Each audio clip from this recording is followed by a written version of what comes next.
नमस्कार विद्यार्थी मित्रांनो, स्वागत आहे तुमचं आमच्या या यूट्यूब चॅनलवर। आजच्या या भागामध्ये आपण समजून घेणार आहोत प्लास्टिक बंदी। प्लास्टिक बंदी एक्झॅक्टली काय आहे आणि स्वच्छता निरीक्षकाची त्यामध्ये काय भूमिका असते। ठीक आहे, भरपूर मुलांचा प्रश्न होता की सर जे काही सिलेबस आहे तो सिलेबस लवकरात लवकर करून द्या। आता परीक्षेच्या दृष्टिकोनातून समोर नगर विकास विभागाची परीक्षा आहे, त्याचबरोबर आणखी परीक्षा येऊ शकतात महानगरपालिकेच्या वगैरे।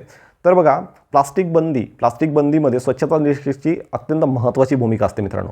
ठीक आहे, प्लास्टिक बंदीमध्ये बघा, महाराष्ट्र प्लास्टिक व थर्मोकॉल अविघटनशील वस्तू ह्या ज्या काही प्लास्टिक आहे। आता तुम्हाला प्लास्टिक बंदी संबंधित पुढे सांगण्याआधी मी थोडंसं एक आयडिया देऊन देतो। प्लास्टिक जे आहे ते घातक आहे हे सर्वांनाच माहिती आहे आणि प्लास्टिक एक खूपच डेंजर आहे। जनरली हे सगळ्याच गोष्टी सर्वांना माहीत आहे, परंतु मी एक थोडी आयडिया देतो आणि नंतर जे काही महत्त्वाचं आहे ते कव्हर करूया। ठीक आहे, बघा, प्लास्टिक जे आहे ते अविघटनशील म्हटलं जातं। प्लास्टिकला जर 4 सेकंद तयार व्हायला लागत असेल, कंपनीमध्ये जे प्लास्टिक आहे 4 सेकंदात तयार होत असेल, तर त्याला विघटित व्हायला म्हणजेच त्याला डिकम्पोजच्या प्रोसेसला यायला, फेजला यायला त्याला जवळपास 4000 वर्ष लागू शकतात। म्हणजे त्याची जी विघटन होण्याची जी स्पीड आहे ती खूपच कमी आहे, खूपच कमी। आणि ज्या वेळेला ते विघटित होत असते ना, ज्या वेळेला म्हणजे असं प्लास्टिक जे आहे विघटित होत कुठेतरी आपण आता ते प्लास्टिकमध्ये बघा कसं आहे की एक थिन प्लास्टिक असतं, एक थिक प्लास्टिक असतं, म्हणजे जाडं प्लास्टिक आणि पातळवालं प्लास्टिक। ठीक आहे, मग त्यामध्ये कसं आहे की जे काही जाडं प्लास्टिक असतं ते जाडं प्लास्टिकला आपण रिसायकल करू शकतो, त्याला यूज करून कुठलं तरी प्लास्टिक तयार करू शकतो। ठीक आहे, पण तो ते थिन म्हणजे जे काही पातळ प्लास्टिक असतं, जवळपास त्याला म्हटलं जाईल की 50 मायक्रॉन 75 मायक्रॉनच्या खालचं ते प्लास्टिक जे आहे recycle one time use plastic असतं। ठीक आहे, त्याला रिसायकल करू शकत नाही आपण। ठीक आहे, तर हे जे प्लास्टिक आहे वन टाईम यूज प्लास्टिक म्हटलं जातं याला। 75 मायक्रॉन किंवा 50 मायक्रॉन, आता जनरली महाराष्ट्रात जर सांगायचं झालं तर 50 मायक्रॉनच्या खालचं जेही प्लास्टिक आहे त्यावर बंदी आहे।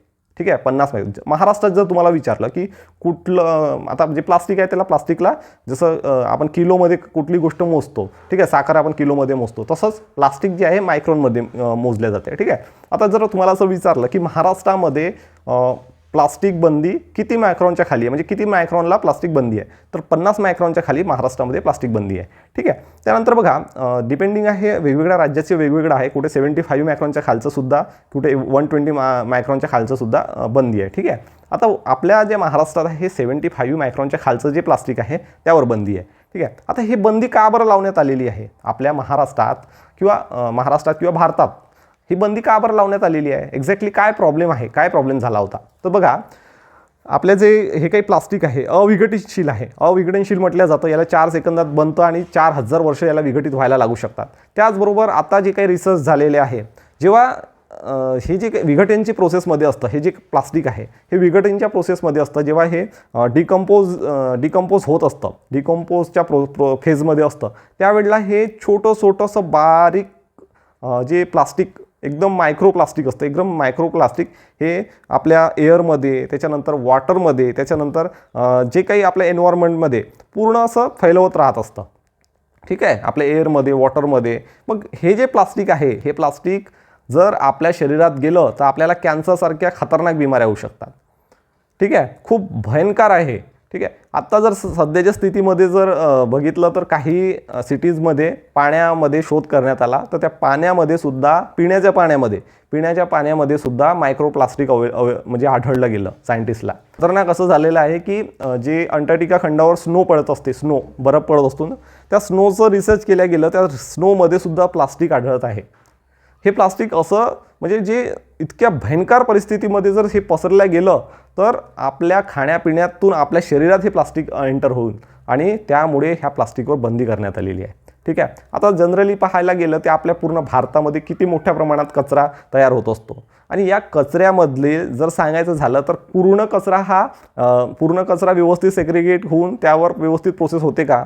नाही होत। भरपूर मोठ्या प्रमाणात, आता सिटी किती मोठ्या आहेत, भरपूर मोठ्या प्रमाणात कचरा जो आहे सेग्रिगेशन, त्याचबरोबर त्यावर प्रोसेस जी आहे ते राहून जाते। ठीक आहे, खूप मोठ्या प्लास्टिकवर जी आहे ते प्रोसेस होत नाही, त्यावर व्यवस्थित जी काही सेग्रिगेशन आहे, त्याचबरोबर त्याचं व्यवस्थित मॅनेजमेंट आहे, त्याची प्रोसेस होत नाही आणि त्यामुळे काय होतं, हे प्लास्टिक एन्व्हायरमेंटमध्ये कुठेतरी पडून असतं आणि मग जेव्हा ते डिकम्पोजिंगच्या फेजमध्ये असतं तेव्हा ते छोटं एकदम मायक्रो प्लास्टिक जे तुम्ही डोळ्यानं पाहू शकत नाही मायक्रोस्कोपशिवाय, ते प्लास्टिक सगळ्या एन्व्हायरमेंटमध्ये पसरत असतं।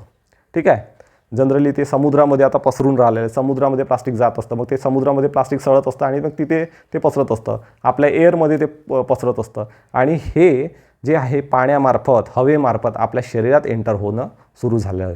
ठीक आहे, त्याचमुळे गव्हर्नमेंटनी प्लास्टिकवर बंदी आणली.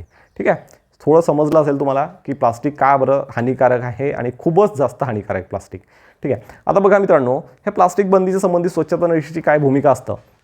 स्वच्छता निरीक्षक या पदावर कार्यरत असताना आपल्याला प्लास्टिक बंदीवर जर राज्य शासनाकडून किंवा माननीय आयुक्ताकडून जर आदेश मिळाले, तुम्ही ज्या नगरपालिकेला किंवा महानगरपालिकेला जॉईंट आहात, कार्यरत आहात, तिथे तुम्हाला आदेश मिळाले, तर वरिष्ठ स्वच्छता निरीक्षक आणि स्वच्छता निरीक्षकची काय भूमिका असते की तुम्ही ज्या एरियामध्ये किंवा तुम्हाला जसा तुमचा आदेश काढला जाईल, जसं एखादी सिटी आहे, तिचा मोठा एरिया आहे, कुठेतरी बाजाराचा एरिया, तिथे तुम्हाला प्लास्टिक बंदीला जावं लागत असते, प्लास्टिक बंदीची मोहीम घ्यावी लागत असते. आता ही मोहीम कशी असते मित्रांनो, तर ही जी काही मोहीम असते या मोहिमेअंतर्गत आपल्याला जनजागृती करावी लागते प्लास्टिक बंदी संबंधित. त्याचबरोबर प्रत्येक दुकानात प्रत्येक बाजारामध्ये आपल्याला फिरून प्लास्टिक तुमच्याकडे आढळत आहे का त्यावर सांगावं लागते की कोणाकडे जर प्लास्टिक आढळलं तर त्याची प्लास्टिक जप्तीसुद्धा करावी लागते. 5,000ची त्याच्यावर दंडात्मक कार्यवाही करावी लागते. अधिसूचना पूर्ण म्हणजे जे काय आपल्या कचऱ्याच्या गाड्या असतात किंवा आपल्या जे काही साधन असतं जनजागृतीच्या, त्या जनजागृतीच्या साधनामार्फत संपूर्ण भागामध्ये सूचना, पेपरमध्ये न्यूज देणं अत्यंत गरजेचं असतं. त्यानंतर काय असतं की आपण त्यावेळेला सूचना दिलेल्या असल्यावर जर आपण त्या एरियामध्ये as a sanitary inspector 2-3 sanitary इन्स्पेक्टरची जे काही टीम असते, असिस्टंट असतात, तर आपण तिथे मोहीम चालवायची असते, राऊंड घ्यावं लागतं आणि मग तिथे जर त्यांच्याकडे प्लास्टिक आढळलं तर त्यांच्यावर दंडात्मक कारवाई, जी काही कारवाई असते, 5,000ची पहिली पावती आणि जे काही शासनाचे जे काही निर्णय असते त्या अनुषंगाने आपल्याला ती कार्यवाही करावी लागत असते. ठीक आहे, तर भरपूर कार्यवाही आम्हीसुद्धा केलेल्या आहे. 10-10 लाखाचं जे काही माल आहे जप्त केलेला आहे. भरपूर प्रॉब्लेम होतात, भांडणंसुद्धा भरपूर होतात, परंतु आपल्याला काय असतं, पोलिसांचं प्रोटेक्शन असतं, त्यामुळे तेवढा प्रॉब्लेम होत नाही. ठीक आहे, भरपूर प्रॉब्लेम झालेले आहे, भांडणं झालेलं आहे. ठीक आहे, तर ह्या सर्व गोष्टी असतात. यामध्ये सांगायचं झालं तर महाराष्ट्र प्लास्टिक व थर्माकोल अवैधशील वस्तू उत्पादन, वापर, विक्री, वाहतूक, हाताळणी व साठवणूक अधिसूचना 2018ला ज्या काही अधिसूचना लागू झालेल्या आहे, 2018पासून आपल्या महाराष्ट्रात किंवा भारतात प्लास्टिक बंदीवर जास्तीत जास्त जोर देण्यात आलेला आहे. तर बघा, यामध्ये काय सांगितलं गेलेलं आहे की तरतुदी प्लास्टिकपासून बनवल्या गेलेल्या पिशव्या, तसेच थर्माकोल व प्लास्टिकपासून बनवण्यात येणाऱ्या व एकदा वापरल्या जाणाऱ्या डिस्पोजल वस्तू इत्यादी, तसेच अशा प्रकारचे अनेक वस्तूंचे उत्पादन, साठवणूक, वितरण, घाऊक व किरकोळ विक्री, वाहतूक, आयात निर्यात करणाऱ्या राज्यात पूर्णतः बंदी करण्यात आली होती. ठीक आहे, त्यावेळेला बंदी करण्यात आली होती. त्यानंतर बघा, ही जी काही बंदी आहे, ही बंदी जे सांगायचं झालं तर सदर अधिसूचनेची अंमलबजावणीसाठी व नियमांतर्गत कार्यवाही करण्यासाठी महाराष्ट्र अविघटनशील कचरा नियंत्रण